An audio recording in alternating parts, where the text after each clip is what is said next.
திருப்பரங்குன்றம் வழக்கில் தூத்துக்குடி நாடாளுமன்ற உறுப்பினர் கனிமொழியை அவதூறாக பேசியுள்ள பாஜக முன்னாள் நிர்வாகியை போலீசார் 5 பிரிவுகளின் கீழ் வழக்கு பதிவு செய்து கைது செய்துள்ளனர்.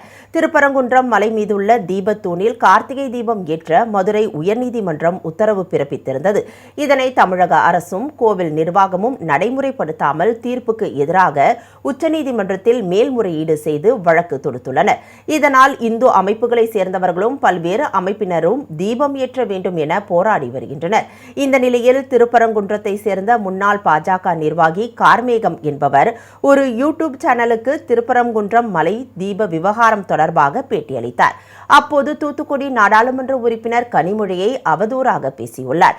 இதற்கு திமுகவினர் கடும் எதிர்ப்பு தெரிவித்தனர். இந்த நிலையில் கனிமொழி குறித்து அவதூறு கருத்துக்களை தெரிவித்த கார்மேகம் மீது நடவடிக்கை எடுக்க வலியுறுத்தி அப்பகுதி திமுக செயலாளர் கிருஷ்ணபாண்டியன் என்பவர் திருப்பரங்குன்றம் போலீஸ் நிலையத்தில் புகார் அளித்தார்.